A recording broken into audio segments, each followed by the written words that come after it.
Hello viewers, welcome back to D commerce classes. ఈరోజు ఈ వీడియోలో మన టాపిక్ వచ్చేసి డెలిగేషన్ ఆఫ్ అథారిటీ. సో ఈ వీడియోలో మనము మీనింగ్, డెఫినేషన్, క్యారెక్టరిస్టిక్స్ డిస్కస్ చేద్దాం delegation related. So let's get into our topic. So meaning of delegation of authority వచ్చేసి it means dividing or passing on some rights to carry out some or whole part of our work is called as delegation of authority. So authority అంటే ఏంటి, మనకి కొన్ని rights ఉన్నాయి first. So authority అని అంటే ఏంటి, మనకి రైట్స్ ఉండడం, మనకి ఫ్రీడమ్ ఉండడం డెసిషన్ తీసుకోవడానికి. సో దాన్ని అథారిటీ అంటాం. సో డెలిగేషన్ అంటే ఏంటి, మనకున్న అథారిటీ నుంచి కొంచెం అథారిటీ లేదా మొత్తం ఇవ్వలేం కానీ కొంచెం ఇస్తాం. సో లైక్ డివైడ్ చేయడం కానీ, సో వేరే వాళ్ళకి ఆ అథారిటీని డివైడ్ చేయడం, లేకపోతే పాస్ ఆన్ చేయడం, ఆ డెసిషన్ మేకింగ్ అనే ఒక రైట్ని పాస్ ఆన్ చేయడం. సో ఎందుకు పాస్ ఆన్ చేస్తామని అంటే మనకిచ్చిన వర్క్ని ఫుల్గా వేరే వాళ్ళతో చేయించుకోవడానికి, లేదా సమ్ పార్ట్ ఆఫ్ వర్క్ని వేరే వాళ్ళతో చేయించుకోవడానికి మనము ఈ రైట్స్ అనేవి వేరే వాళ్ళకి పాస్ ఆన్ చేస్తాం, అంటే డివైడ్ చేస్తాం అన్నమాట. సో అన్నప్పుడు దాన్ని డెలిగేషన్ ఆఫ్ అథారిటీ అంటాం అనమాట. సో మనకున్న కొన్ని రైట్స్ని వేరే వాళ్ళకి పాస్ ఆన్ చేస్తాం. సో ఇప్పుడు మనకి డెసిషన్ తీసుకోవడానికి 10 రైట్స్ ఉన్నాయి, అందులో కొంచెం వర్క్ వాళ్ళకి ఇచ్చి ఆ కొంచెం వర్క్ చేయడానికి ఏమేమి రిలేటెడ్ రైట్స్ కావాలో వాటిని ఇస్తే దాన్నే డెలిగేషన్ ఆఫ్ అథారిటీ అంటాం అనమాట. I hope that you are clear with the meaning. నా ఒక డెఫినేషన్ చూద్దాం మనం ఇప్పుడు. సో మనకి ఈ డెఫినేషన్ వచ్చేసి డగ్లస్ సి బెసిల్ అనే ఒక ప్రొఫెసర్ ఇచ్చారనమాట. సో ఈ డెఫినేషన్ ఏంటో మనం ఇప్పుడు చూద్దాం. So delegation refers to a managers ability to share his burden with others. So delegation అంటే ఏంటి అంటే like managers ability to share his burden with others. So కొంతమంది మేనేజర్స్ ఉంటారు, అందరూ వాళ్ళ బర్డన్ని ఇంటెలిజెంట్గా షేర్ చేయలేరు కరెక్ట్గా. సో ఆ ఎబిలిటీ ఉండదు అందరికీ. సో ఆ ఎబిలిటీ ఉన్నప్పుడు దాన్నే మనము డెలిగేషన్ అంటాం అనమాట. సో వేరే వాళ్ళకున్న వర్క్ని, వాళ్ళకున్న బర్డన్ని వేరే వాళ్ళతో షేర్ చేయడమే డెలిగేషన్ అని చెప్తున్నారు అనమాట. It consist of granting authority or the right to decision making in certain defined areas and charging subordinates with responsibility for carrying through and assigned task. So ఇక్కడ ఏం చెప్తున్నారు, it consist of granting of authority. So ఇక్కడ మనకి okay బర్డన్ని share చేస్తున్నారు రైటే అదర్స్కి అన్నప్పుడు ఏం చేయాలి, ఇక్కడ consist of granting of authority or the right to decision making. So వాళ్ళకి authority or rights to decision making both are same కదా.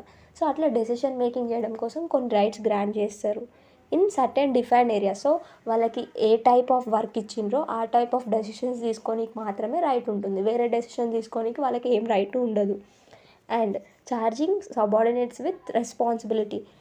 సో ఇంకా మరి అథారిటీ ఇచ్చినప్పుడు రెస్పాన్సిబిలిటీ కూడా ఇస్తారు కదా. సో అథారిటీ ఇచ్చినందుకు వాళ్ళ దగ్గర నుంచి ఏం ఛార్జ్ చేస్తున్నారు, ఒక రెస్పాన్సిబిలిటీని తీసుకుంటున్నారు అనమాట.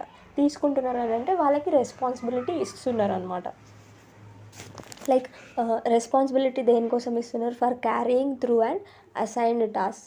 సో సబార్డినేట్స్కి అథారిటీ ఇచ్చి రెస్పాన్సిబిలిటీ కూడా ఇస్తున్నారు అసైన్డ్ టాస్క్ క్యారీ ఆన్ చేయడానికి. సో వాళ్ళు ఇచ్చిన వర్క్ని కంప్లీట్ చేయడానికి, కొంచెం బర్డన్ షేర్ చేసారు కదా, సో ఆ వర్క్ని కంప్లీట్ చేయడం కోసం అథారిటీ ఇస్తున్నారు అనమాట.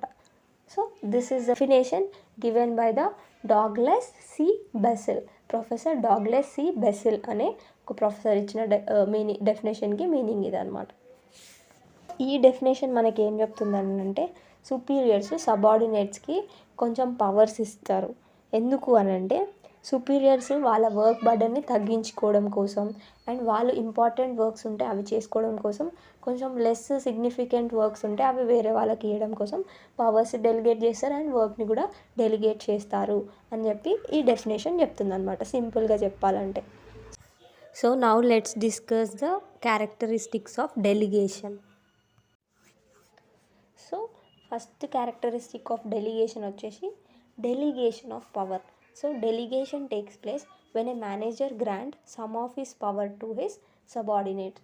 సో డెలిగేషన్ అనేది ఎప్పుడు జరుగుతుందంటే రైట్స్ కానీ పవర్స్ కానీ వేరే వాళ్ళకి పాస్ అవ్వడం ఎప్పుడు జరుగుతుంది అని అంటే ఎప్పుడైతే మేనేజర్ గ్రాంట్ చేస్తాడో, ఎప్పుడైతే మేనేజర్ అరే నువ్వు డెసిషన్ తీసుకోవచ్చు అని వాళ్ళకి ఒక రైట్స్ గ్రాంట్ చేస్తాడో, వాళ్ళకు ఒక అప్రూవల్ పర్మిషన్ ఇస్తాడో అప్పుడు డెలిగేషన్ జరుగుతుంది అని చెప్పొచ్చు అనమాట. So this is delegation of power. Second వచ్చేసి అథారిటీ ఈజ్ డెలిగేటెడ్. ఓకే, మనం కొన్ని రైట్స్ డెలిగేట్ చేస్తాము అని అన్నాం కదా. సో ఆ అథారిటీ ఆ రైట్స్ డెలిగేట్ చేయాలని అంటే ఫస్ట్ నాకు ఒక వర్క్ ఉంది అని అనుకుందాం. సో నాకు ఫస్ట్ ఆ వర్క్ చేయడానికి కొంచెం అథారిటీ ఉంటేనే కదా నేను ఆ అథారిటీని వేరే వాళ్ళతో షేర్ చేయగలుగుతా. సో అథారిటీ ఈజ్ డెలిగేటెడ్ అని అంటే ఏంటి అని అంటే delegation occurs only when the person delegating the authority himself has that authority. That is, managers must possess what he wants to delegate. So మనం ఏదైతే షేర్ చేయాలనుకుంటున్నామో ఆ రైట్స్ కానీ ఆ పవర్స్ కానీ ఫస్ట్ మన దగ్గర ఉంటేనే మనం వేరే వాళ్ళతోని షేర్ చేయగలుగుతాం అనమాట. So this is authority is delegated అనే పాయింట్కి ఎక్స్ప్లెనేషన్. నెక్స్ట్ వచ్చేసి డెలిగేటర్ కెన్ చేంజ్ అథారిటీ. సో అని అంటే ఇప్పుడు నేను ఫర్ ఎగ్జాంపుల్ నువ్వు చెక్స్ పైన సైన్ చేయొచ్చు అని నేను ఒక ఫ్రీడమ్ ఇచ్చేసిన, ఒక రైట్ ఇచ్చేసిన ఒక సబార్డినేట్కి. తర్వాత ఏమైంది అని అంటే అతను చెక్స్ పైన సైన్ చేసేటప్పుడు కొంచెం లైక్ మిస్యూజ్ చేస్తున్నాడు క్యాష్ అని నాకు తెలిసింది అన్నప్పుడు నేను అతనికి ఆ పవర్ వెనకకి తీసుకోవచ్చు అనమాట. సో లైక్ చేంజ్ చేయొచ్చు అథారిటీని నేను. సో అది ఒకవేళ మంచిగా చేస్తున్నాను అనుకో ఇంకా కొన్ని రైట్స్ ఇవ్వచ్చు, తగ్గించవచ్చు, లేకపోతే మొత్తం ఆ రైట్స్ని తీసేసుకోవచ్చు. సో అట్లా అనమాట. Delegator can change the authority. So నేను డెలిగేటర్.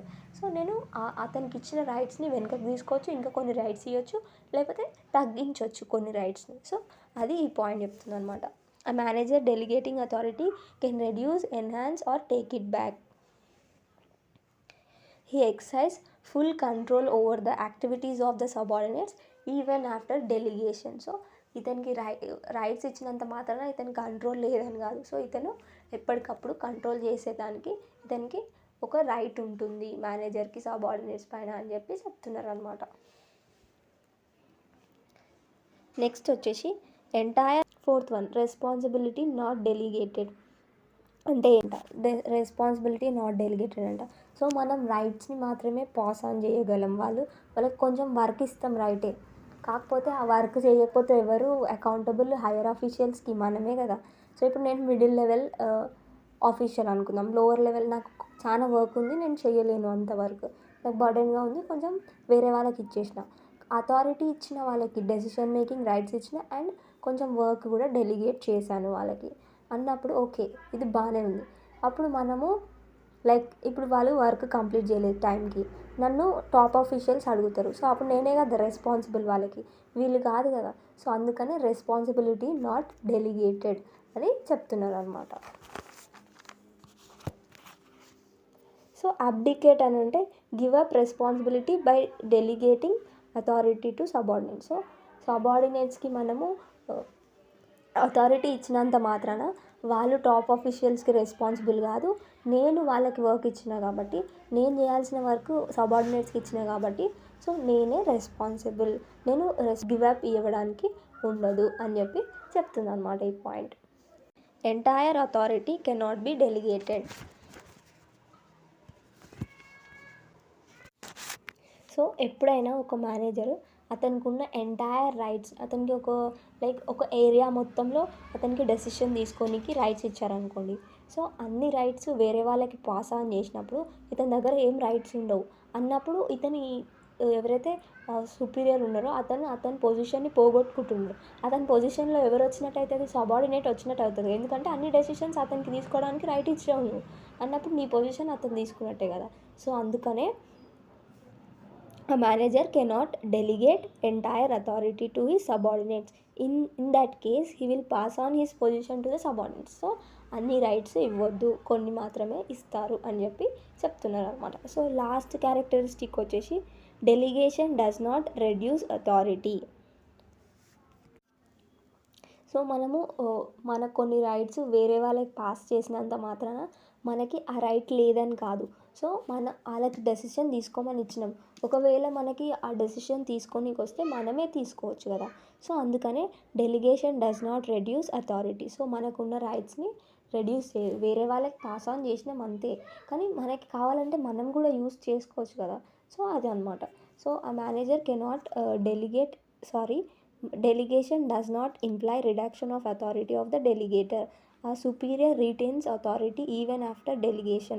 Authority can be enhanced, reduced or modified at the will of the delegator. So మనకి లైక్ ఇప్పుడు మనం ఇందాక చెప్పినట్టు మనం అథారిటీ ఇచ్చిన తర్వాత మళ్ళీ తీసుకునే ఛాన్సెస్ ఉంది అన్నాం. సో మనకు ఎప్పుడు కావాలంటే అప్పుడు మనం తీసుకోవచ్చు. సో కాబట్టి manager will be the manager only. So నువ్వు రైట్స్ ఇచ్చేసినావు కదా అని చెప్పేసి నువ్వు మేనేజర్ కాకుండా పోవు కదా. సో అదే చెప్తున్నారు అనమాట ఇక్కడ. సో మేనేజర్స్ రైట్స్ షేర్ చేయడం వల్ల అతనికి ఉన్న రైట్స్ ఏమీ తగ్గవు. So manager will be the manager only. So this is all about the characteristics of delegation, and I hope that you are clear with the concept. And if you have liked my explanation, please like, share and subscribe. Thanks for watching.